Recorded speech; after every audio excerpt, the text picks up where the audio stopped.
Next up, we have Deborah Poe, who has a new collection of poetry out called Our Parenthetical Ontology.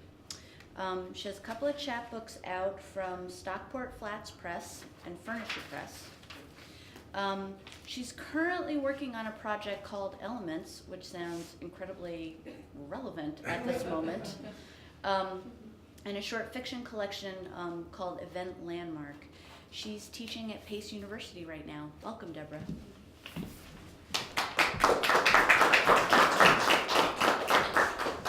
Thank you so much for having me. I love this space. Kate Greenstreet actually told me about it, and I'm so happy to have the opportunity to read here. I exchanged books with Anne, and I really based most of my reading list today on connections with Kyoto Logic, and doing the tour of the workshop area and the like, where they make the paints. I was like, oh my gosh, I'm really not reading that many elements today, but I'll evoke them periodically at where you can read them along with the reading list. The first piece I'm going to read is from my collection, Our Parenthetical Ontology. It's called Voice.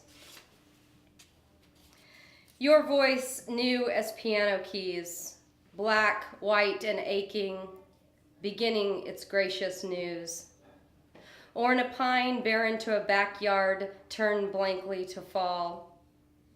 There is nothing to offer the sky but the smell of dead leaves. So they begin their turn, incensed, a tip of the nose phenomenon. At the edge of the tongue, we all speak greatly. Last night in the backyard, falling under the still great moon, in yellow gold memory, I saw what's full and winter storming through, measuring anomalous morning thunder in the palm of its hand. How unusually true, too, in the 20 or so below, the mouth still spoke of you.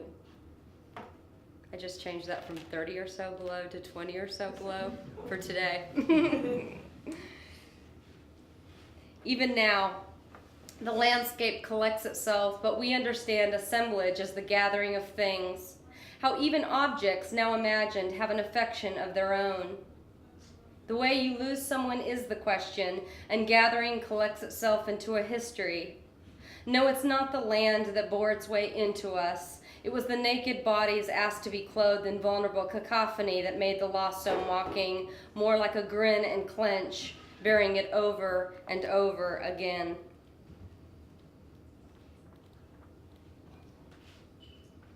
Maxims. There's a very long Nietzsche quote that I'm not going to read as an epigraph. You can take a look at the book if you'd like to see that. Maxims. Imagine a maxim that looks like spring, more personified in the historian's eye for particularity in lilac smells. Now, when origin of time was like this, winter leaves, winter comes again, his story spring and the associative year incorporated. Study the year because there was the sensual, the cherry blossom, and the sophist who interpreted the tree would be stripped and the tree would overcome because it was becoming. Look at the way blossoms freak as they reinterpret and rearrange. Go ahead, pull out your hair for nothing. May night thunder, a historian's obfuscation. Imagine a maxim which admits its loss.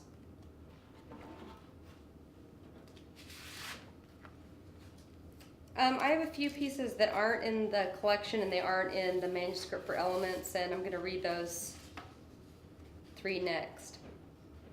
3:16 in Paris, swans don't really sing when they die. Strings and bows differ on that subject. The object of desire singing to itself. Echo was echo for the one she chased, and so it goes and goes.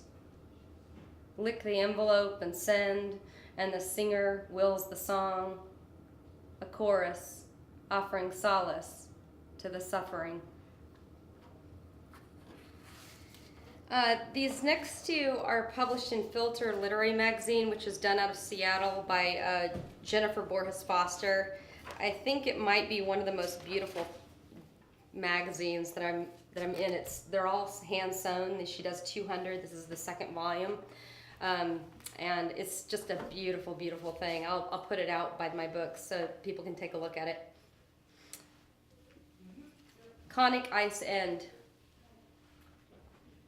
And yet, at the conic ice end, at every spice, its color staged along her path, there is a woman he fails to mention behind the mirror, spying a tube of lipstick that has fallen on the floor, not to use on the lips, which speak to the passerby, the tailor, the pianist, the pig, but to write on the wooden walls, "Darling, graffiti is to memory as duck is to down," to no one but the reader, who at this moment stirs the oil with a snore, so pleased to offer it to the night, which is slipping into successful transitions, memory of sorbet-colored sky brought down to the day by a great darkness, often misunderstood except by the glittering world man on the horse, heading down the path, who looks up at the graffitesse and nods toward her, though he's blind and possessed by many thoughts like the one he carries with goosebumps across his arms. In conic ice end, village of morning cloaks, time and space collect fluorescent edged, and Pasha, it's the bridges we imagine matter between no man's land, our ghosts, building infrastructures from the invisible flight. Between sheets. Lately, I've been in desperate need. Unlike blunt instruments, a story of meat. If I told you of the bridge or twilight, you might call me idealistic, a sheep. Sleep, not orgasm these days, is a sort of little death, paint chipped off the walls. It happened before the child. You get up to leave the room. The shapes are animals in the body. Yawns, stretches before a run. Turn on the lamp. Put away your weapon. The shadows begin to hum.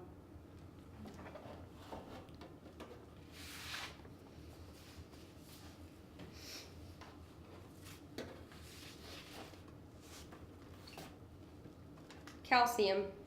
This is for Cooper. This is the baby one as an essential constituent. Leaves, bones, teeth, and shells, all like mortar.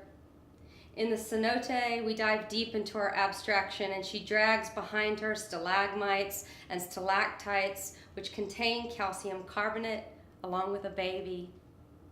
The baby is eating stars. The stars are yellow like lemons. They taste like lemonade and move down cold. When the night cool blows in at the cave's mouth where we emerge, the baby soars.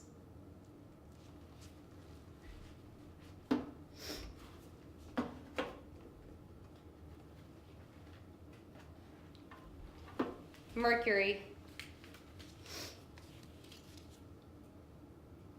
1889. Sun high overhead before leaving the shrine, they too would hire a boat to skirt the Kyushu western coast, Japan's southernmost island. We are a city located in Kumamoto Prefecture. 1908. Nippon Carbide, later Chiso, a company on the shore. Soji Electric's electric power surged at dusk and dawn. Nippon's name carved along rock and wood. 1932. Graves of cryptomeria everywhere. One large operation, always maintained, pinned to a village-made city. 1941. Organic compounds like two halls, one important, one dangerous. Lethal pollutant hammers and blows in rivers and lakes. Industrial waste settles to river, lake bottoms. 1950, fishing boats pull together. Children dive for treasures before lightning is caused by something other than heat. A blind singer plays a lute. 1956, an influx of patients, 1,000 fish washing to shore. 1965, patients poisoned from an unknown source scatter downstream along Agano River and coastal regions. 1968. The government's official report on Chiso Minamata's facilities. We follow a road, stop to see the cave at the edge of Kumamoto. Two small children dance along behind us. Kasani chants CH3HG. 1969, in fields I watch numbness in hands and feet, muscle weakness, narrowing vision, damage to hearing and speech, insanity, paralysis, coma. Yoko and her fetus in the womb. Two small children still dance behind. 1972, Venera landed on Venus rather than Mercury. W. Eugene Smith took Tomoko Yamura's hand. 1988, hands busy peeling cucumber and eggplant. Summer sentence guilty. Old illnesses return. Feverish and weak. 1999, our 1010 Minamata's disease memorial. That night it is difficult to dream. 2006, forbidden to speak, we are quiet also alone. Knowing Mercury's ubiquitous thrust, spewing from volcanoes, evaporating off bodies of water, and rising as gas from the Earth's crust, the poisonous element floats in the air as vapor binds to particles. 2013, after several days, there will always be clouds gathering over some road. There will always be a butterfly in countries far away until...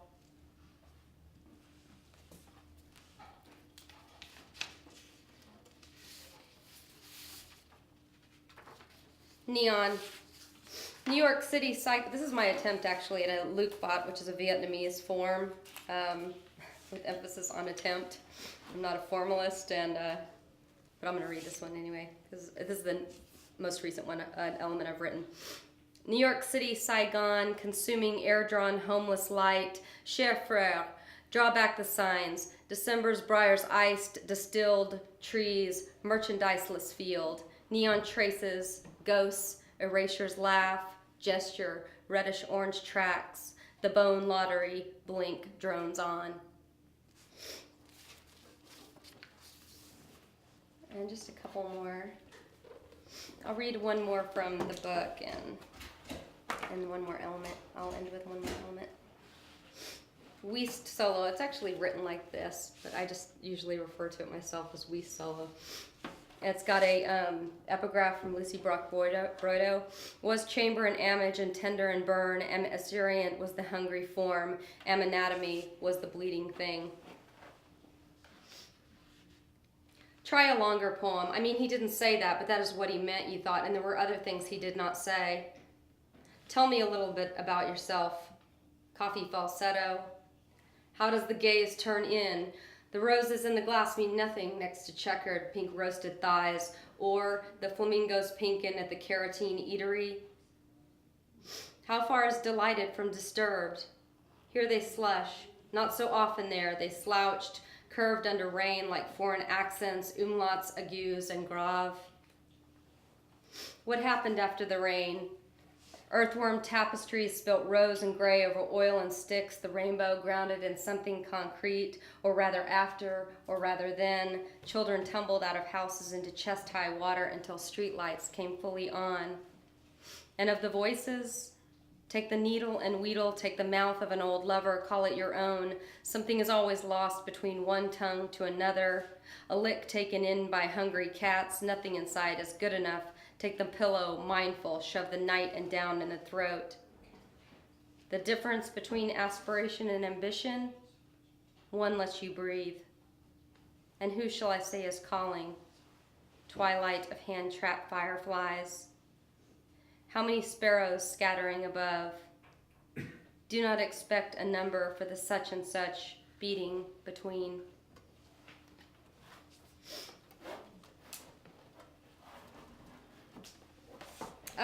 I would read Titanium because of the painting tour, the paint making tour, but I didn't bring it with me, and I'm not sure I can quite do it for memorization still. But it is going to be in Coconut, in the next issue of Coconut. Titanium is. This is Ununpentium. It's in sections, one-word sections, and I'll read those sections. Longing.